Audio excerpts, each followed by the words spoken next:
Ei, bem, você não é cego. Sua mulher coloca alguma coisa na sua comida todo dia e te deixa assim, disse a menina sem teto.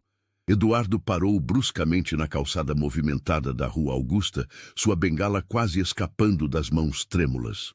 O barulho dos carros pareceu distante, enquanto as palavras da criança ecoavam em sua mente como um trovão em dia claro. Ao seu lado, sentiu o corpo de Vanessa se contraindo, a respiração dela mudando de ritmo. Era impossível. Uma criança de rua falando absurdos. Mas por que o coração estava disparando dessa forma? A voz da menina era cristalina, sem medo, carregada de uma certeza que cortava o ar quente de dezembro em São Paulo. Eduardo conseguia ouvir os passos apressados de pedestres contornando o pequeno grupo que se formara ali, mas ninguém mais parecia ter escutado. Vanessa puxou seu braço com mais força que o habitual, murmurando que precisavam ir embora, que era apenas uma criança perturbada pedindo esmola. Mas havia algo na urgência dela que não combinava com suas palavras tranquilizadoras. Você está mentindo, tia, a menina continuou, e Eduardo sentiu que ela se dirigia diretamente para Vanessa. Eu vi quando a senhora colocou o pó branco no prato dele hoje de manhã. Minha mãe fazia a mesma coisa com meu pai quando ele bebia demais. Só que o remédio da minha mãe deixava ele sonolento. O da senhora deixa ele sem enxergar. O mundo de Eduardo pareceu inclinar. 6 anos. 6 longos anos, desde que perdeu a visão progressivamente, consultando os melhores médicos do país, fazendo exames que custavam fortunas, recebendo diagnósticos confusos e contraditórios. Vanessa sempre ao seu lado, cuidando de cada refeição, de cada medicamento, organizando sua rotina com dedicação de santa. A mulher perfeita que encontrara quando ainda enxergava, que aceitara se casar, mesmo sabendo dos primeiros sintomas da doença misteriosa que atacava sua retina. Não vamos dar ouvidos a essa criança, Eduardo. Ela está claramente faminta e inventando histórias para nos comover, Vanessa sussurrou, mas sua voz tremia de uma forma que ele nunca havia notado antes. Vamos para casa. Você tem consulta com o Dr. Henrique amanhã cedo e precisa descansar. A menina deve ter uns 10 anos, calculou Eduardo pela altura da voz. Provavelmente uma das muitas crianças que viviam nas ruas do centro da cidade, sobrevivendo da caridade alheia. Mas havia algo nela, uma determinação que não fazia sentido para alguém que apenas pedia dinheiro. Ela não havia pedido nada. Apenas declarado algo que parecia impossível, mas que estava fazendo sua mente trabalhar febrilmente, conectando pontos que jamais pensara em conectar. Como você sabe que coloquei alguma coisa na comida do meu marido, criança? A voz de Vanessa soou mais alto agora, uma raiva contida que Eduardo raramente ouvia.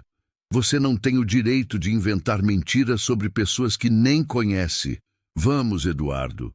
Porque eu fiquei 3 dias dormindo no quintal dos fundos da casa de vocês. A menina respondeu simplesmente. Tem um buraco na cerca onde dá para passar. Eu vi tudo pelo vidro da cozinha. A senhora pega um vidrinho pequeno toda manhã e coloca no café dele. E às vezes na vitamina também. Minha mãe fazia igual. Eduardo sentiu o sangue gelando nas veias. 3 dias? Alguém havia ficado 3 dias observando sua casa e ele não sabia? Mais importante que isso, sua casa tinha câmeras de segurança caríssimas, sistemas de alarme, seguranças. Como uma criança conseguiu entrar no quintal sem ser detectada? E por que Vanessa não estava negando com mais veemência? Por que estava apenas puxando seu braço, tentando afastá-lo dali como se fugisse de algo? A casa deles ficava em um condomínio fechado no Jardim Europa, um dos bairros mais seguros da cidade. Quintal com piscina, jardim bem cuidado, muros altos. Era impossível uma criança de rua ter acesso àquele lugar, mas Eduardo sabia que Vanessa às vezes deixava o portão dos fundos destrancado quando recebia as compras do mercado. Uma falha de segurança pequena que ela sempre prometia corrigir, mas nunca fazia. Minha mãe falava que aquele remédio era para o meu pai não beber mais. Mas depois que ela morreu, meu pai voltou a enxergar e voltou a beber também. Aí ele disse que minha mãe estava envenenando ele porque não queria que ele saísse de casa. A menina falava como se contasse uma história qualquer, sem drama, apenas relatando fatos. Talvez a senhora não queira que seu marido saia de casa também. Eduardo tentou processar a informação. Sua cegueira tinha começado gradualmente, com visão embaçada que os médicos atribuíram ao estresse do trabalho. Ele era presidente de uma empresa de tecnologia que herdara do pai. Trabalho que exigia longas horas, decisões constantes, viagens internacionais. Vanessa sempre dizia que ele trabalhava demais, que deveria delegar mais responsabilidades. Quando se casaram, Eduardo tinha 32 anos e ela 24. Uma diferença pequena, mas ela sempre pareceu mais madura, mais centrada. Filha de uma família de classe média do interior, estudara administração em São Paulo e trabalhava como assistente em uma empresa do mesmo setor. Não era interesseira. Recusou várias vezes presentes caros e insistia em contribuir com as despesas da casa, mesmo depois do casamento. A perda de visão mudou tudo. Eduardo teve que se afastar gradualmente da empresa, deixando a administração para sócios de confiança, enquanto Vanessa se tornou seus olhos para tudo. Ela organizava reuniões por telefone, lia relatórios em voz alta, cuidava das contas pessoais. Uma dedicação que ele atribuía ao amor, mas que agora, com as palavras da menina ecoando em sua mente, ganhava contornos sinistros. Você está falando de envenenamento, criança. Isso é crime. Você tem certeza do que está dizendo? Eduardo perguntou, e sentiu Vanessa ficando rígida ao seu lado. Eu sei o que vi, o homem respondeu à menina, e dessa vez Eduardo percebeu que ela se dirigia diretamente a ele. A senhora coloca um pozinho branco num vidrinho pequeno que fica na gaveta do lado da geladeira. Todo dia, sempre no café da manhã. Quando o senhor não bebe todo o café, ela fica nervosa e faz uma vitamina. Ela não sabia que eu estava vendo. Eduardo começou a suar frio. Vanessa realmente fazia vitaminas quando ele não terminava o café. Sempre dizia que era porque ele precisava se alimentar bem, que médicos recomendavam nutrição reforçada para casos como o dele. Ele nunca questionou. Por que questionaria? Era sua esposa, a mulher que o amava e cuidava dele, mas pequenos detalhes começaram a se conectar. Vanessa nunca bebia do mesmo café que preparava para ele. Sempre dizia que preferia chá pela manhã. E quando saíam para comer fora, ela sempre insistia em pedir para ele, alegando conhecer seus gostos. Eduardo comia apenas o que ela escolhia e preparava. Quanto tempo você disse que ficou observando nossa casa?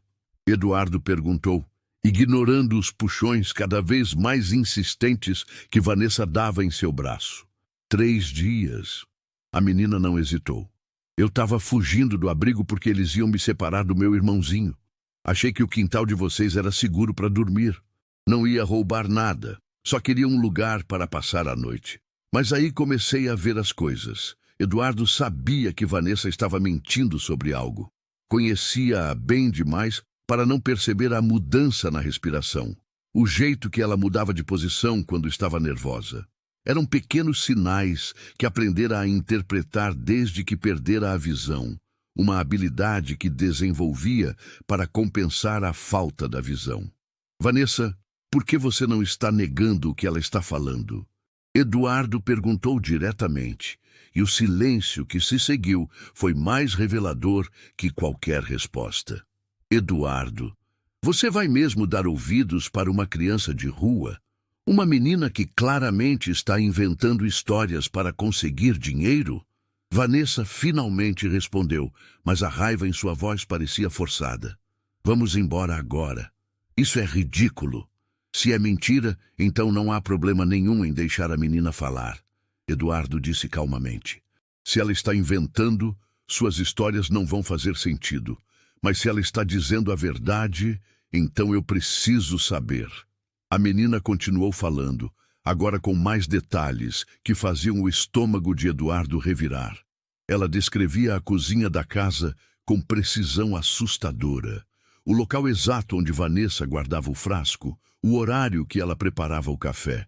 Pequenos rituais domésticos que apenas alguém que vivesse na casa conheceria. Ou alguém que tivesse observado com atenção por dias. Eduardo se lembrou de algo que sempre o intrigou. Nos últimos meses, quando ocasionalmente esquecia de tomar o café da manhã porque estava atrasado para algum compromisso, sua visão parecia melhorar ligeiramente. Eram melhorias sutis, que ele atribuía a variações naturais da doença ou à esperança psicológica. Mas agora, repensando esses episódios, percebia que eles sempre coincidiam com manhãs em que saía de casa sem comer. A possibilidade era aterrorizante demais para considerar seriamente. Vanessa era sua esposa, a mulher que amava, que cuidava dele. Mas as palavras da menina estavam plantando sementes de dúvida que cresciam rapidamente em sua mente. E se fosse verdade? E se os últimos 6 anos da sua vida fossem baseados numa mentira monstruosa? Vanessa começou a chorar. Um choro que parecia genuíno, mas que Eduardo agora analisava com desconfiança. Ela sempre chorava quando estava frustrada ou quando ele questionava suas decisões. Era uma lágrima que tradicionalmente o fazia recuar, pedir desculpas, aceitar suas explicações sem questionar. Eduardo, por favor, você não pode acreditar nisso. Eu te amo. Eu cuidei de você todos esses anos. Como você pode pensar que eu faria algo assim? A voz dela estava quebrada, suplicante. Se você me ama e não fez nada errado, então prove, Eduardo disse, e as palavras saíram mais duras do que pretendia. Deixe a menina terminar de falar. Se ela está mentindo, suas histórias vão se contradizer. Mas a menina não se contradisse. Ela descreveu o frasco pequeno de vidro, transparente, com tampa prateada. Disse que Vanessa guardava embaixo de outros produtos de limpeza na gaveta, ao lado da geladeira. Descreveu como Vanessa olhava em volta antes de pegar o frasco, como media a quantidade com cuidado, como mexia o café para garantir que o pó se dissolvesse completamente. Detalhes que eram específicos demais para serem inventados por uma criança de rua que apenas queria dinheiro.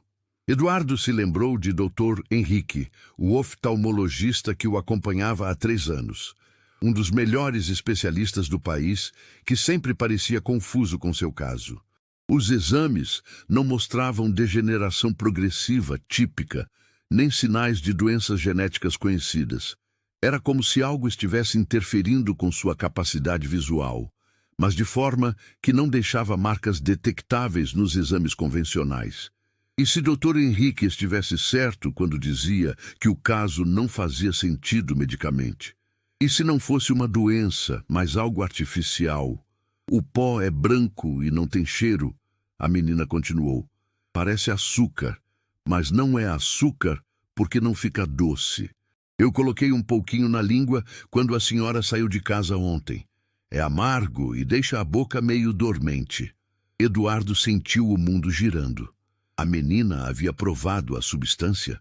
Isso significava que ela realmente tinha acesso ao frasco, que não estava apenas inventando detalhes. Uma criança não descreveria o sabor amargo e o efeito entorpecente se não tivesse experimentado. Vanessa parou de chorar abruptamente. O silêncio dela agora era diferente, não mais defensivo, mas calculista. Eduardo percebia que ela estava pensando, avaliando opções, decidindo sua próxima estratégia. Não era o comportamento de uma mulher inocente sendo falsamente acusada. Era o comportamento de alguém que foi descoberto. Por que você fez isso? Eduardo perguntou em voz baixa, e cada palavra parecia ecoar no espaço entre eles. Eu não fiz nada, Vanessa respondeu, mas sua voz estava diferente agora, mais fria, menos emotiva. Era a voz de alguém que havia abandonado a representação e estava calculando os próximos movimentos.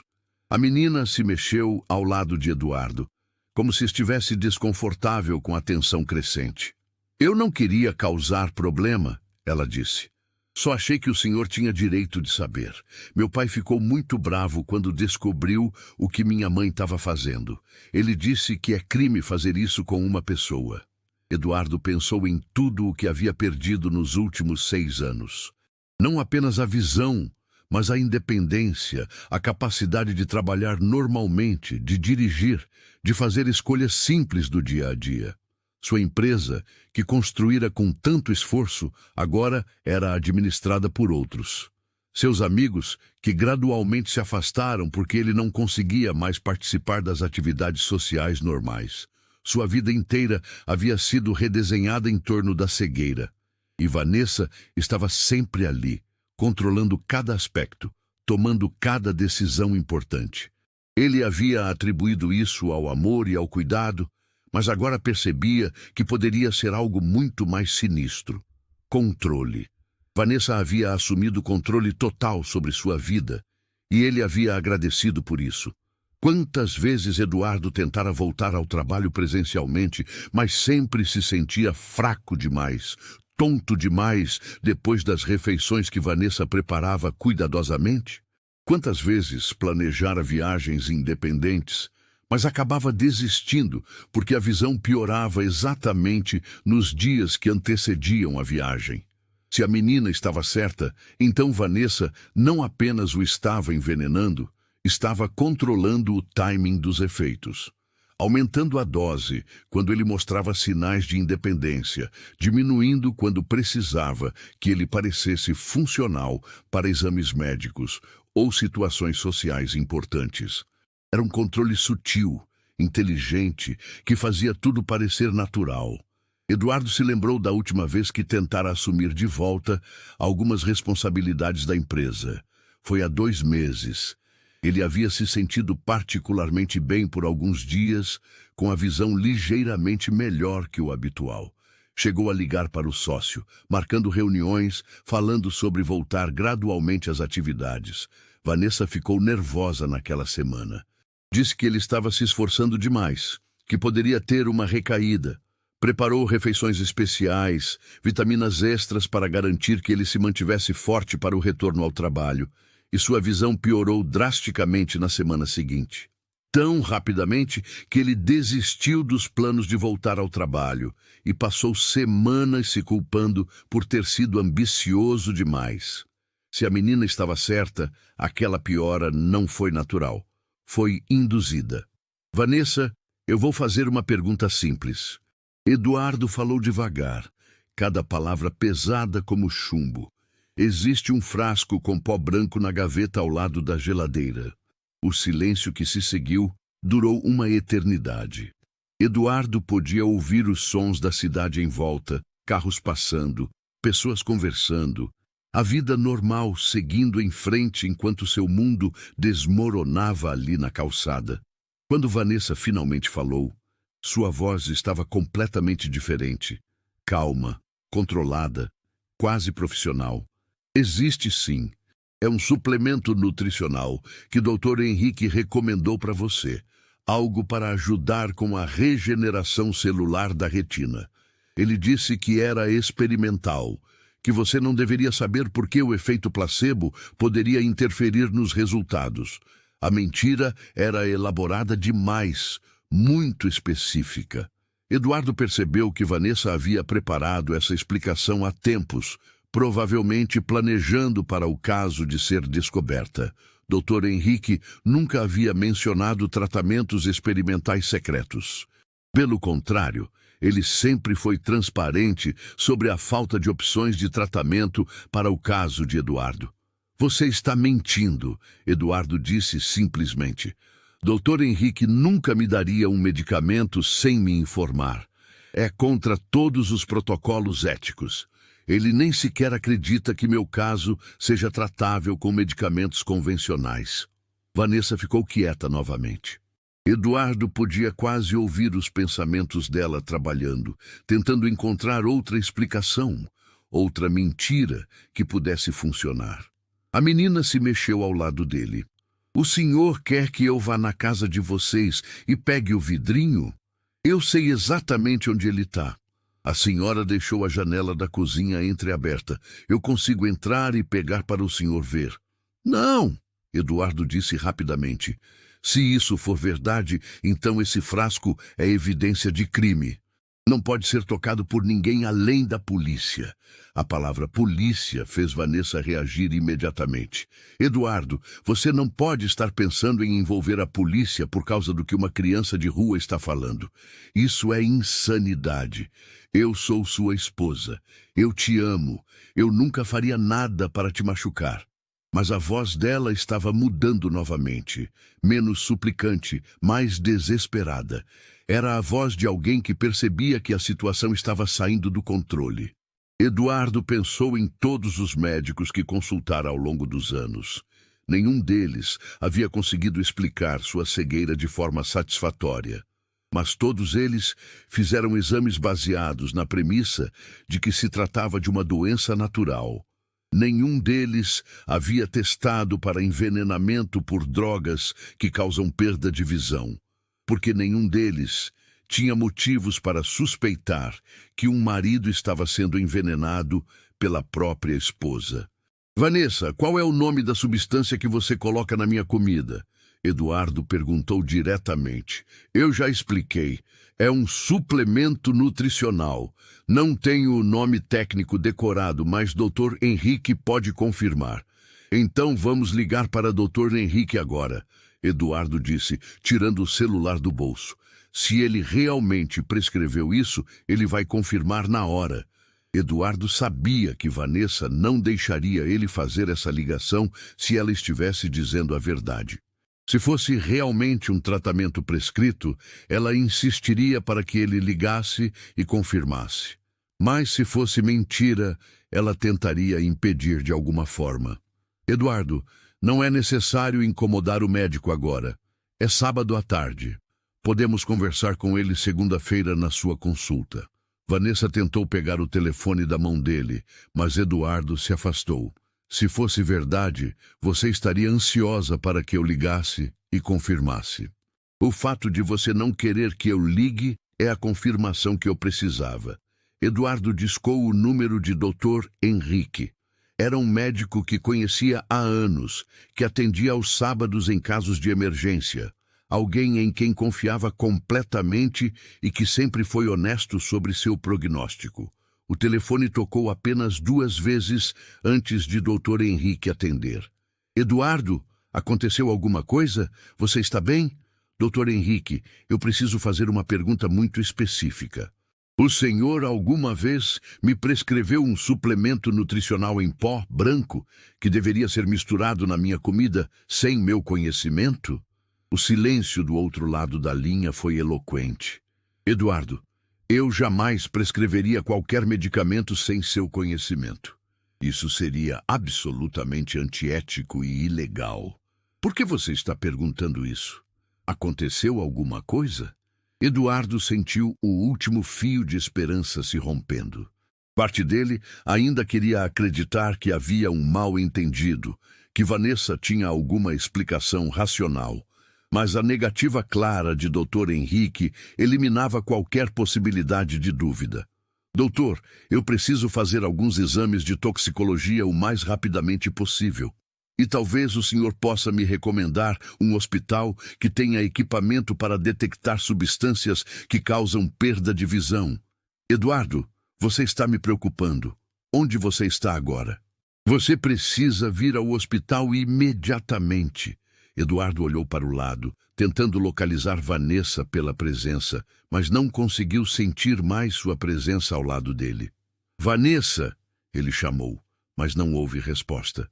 A menina falou ao seu lado. A senhora saiu correndo quando o senhor começou a falar no telefone. Ela correu em direção ao metrô. Eduardo sentiu uma mistura de alívio e terror. Alívio porque a reação de Vanessa confirmava a verdade das acusações da menina. Terror porque percebia que vivera 6 anos da sua vida sendo envenenado pela pessoa em quem mais confiava no mundo. Dr. Henrique, eu estou na Rua Augusta, próximo à estação do metrô. Minha esposa estava me envenenando. Uma criança descobriu e me contou. Vanessa acabou de fugir quando percebeu que eu descobri a verdade. O médico ficou em silêncio por alguns segundos, processando a informação. Eduardo, eu vou chamar uma ambulância para te buscar agora mesmo. Não se mova desse lugar. E, se possível, não coma nem beba mais nada até chegarmos aí. Precisamos fazer exames imediatamente para identificar que substância está sendo usada. Eduardo desligou o telefone e ficou parado na calçada, tentando processar a dimensão do que havia descoberto. 6 anos. 6 anos sendo sistematicamente envenenado pela mulher que amava, que cuidava dele, que ele confiava completamente. Quantas decisões importantes Vanessa havia tomado por ele durante esse período? Quantas oportunidades ele havia perdido porque estava sempre fraco demais, sempre com a visão piorada demais para assumir responsabilidades. A menina ainda estava ao seu lado, quieta, como se entendesse a gravidade do momento. Como você se chama? Eduardo perguntou. Letícia. Mas todo mundo me chama de Leti. Leti, você salvou minha vida hoje. Literalmente. Se você não tivesse falado, eu nunca teria descoberto. Eduardo pensou no que aconteceria a partir de agora.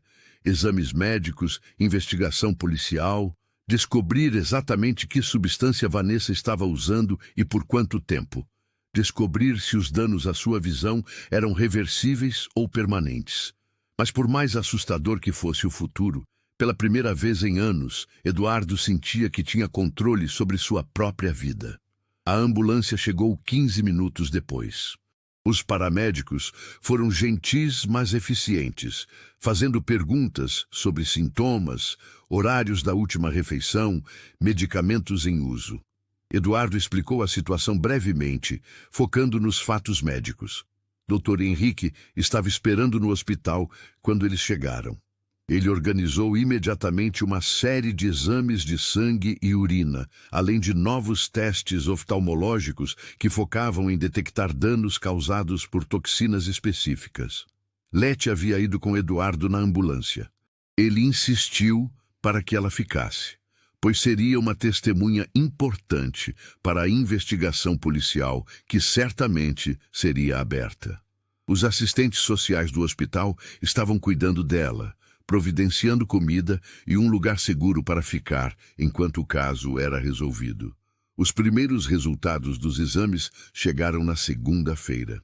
Eduardo estava sendo envenenado com pequenas doses de metanol misturadas com uma substância chamada quinina, uma combinação que causava perda de visão progressiva sem deixar rastros óbvios em exames oftalmológicos convencionais. Era uma mistura sofisticada, que requeria conhecimento específico sobre farmacologia. Dr. Henrique explicou que metanol em pequenas doses crônicas causa danos ao nervo óptico que podem parecer degeneração natural. A quinina amplifica os efeitos e mascara alguns sintomas que poderiam levantar suspeitas. Juntas, as substâncias criam um quadro clínico que simula várias doenças neurooftalmológicas raras.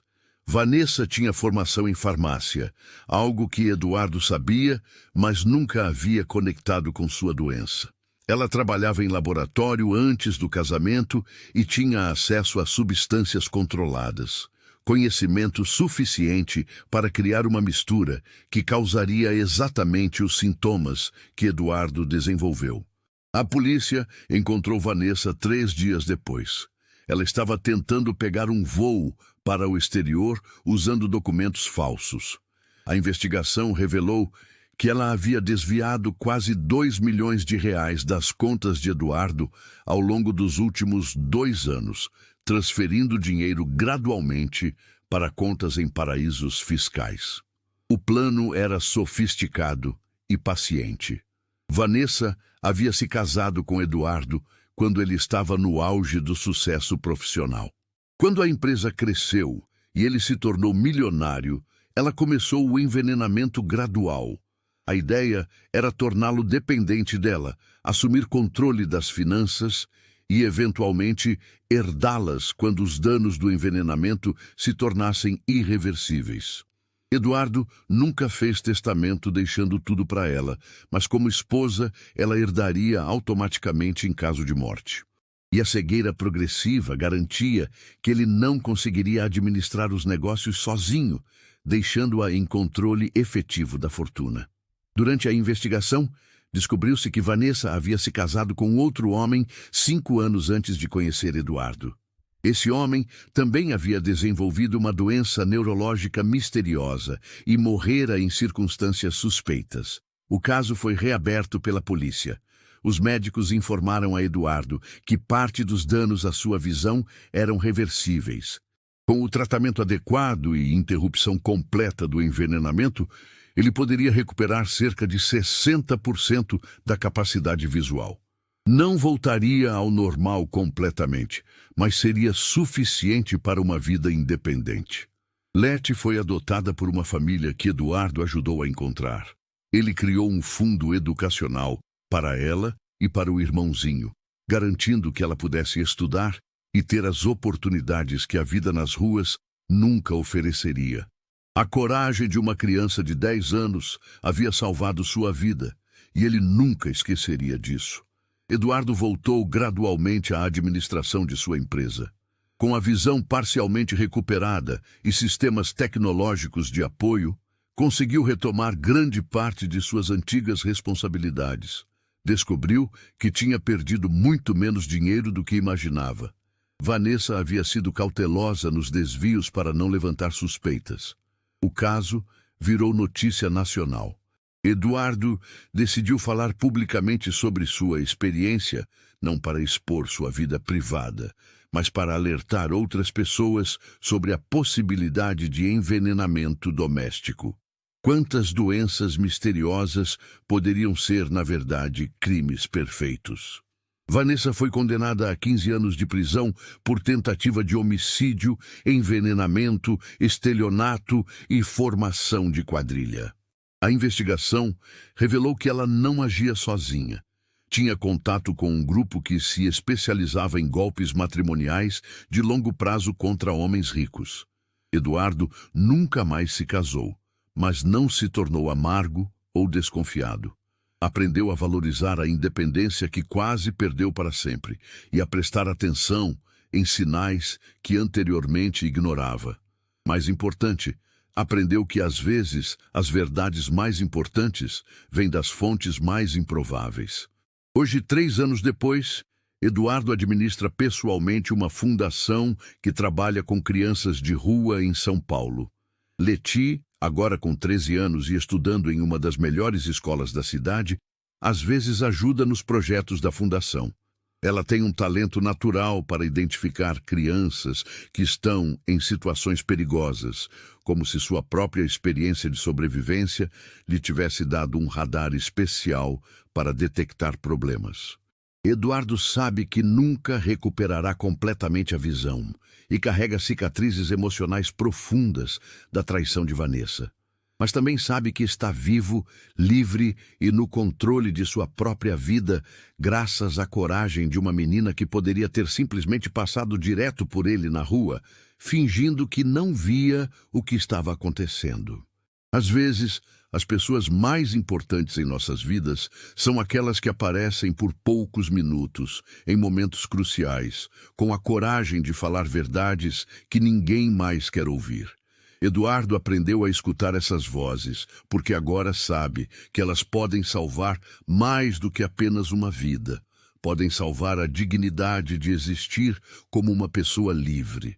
Querido ouvinte, se você gostou dessa história, curta o vídeo, se inscreva no canal, compartilhe e comente de que cidade você está vendo esse vídeo.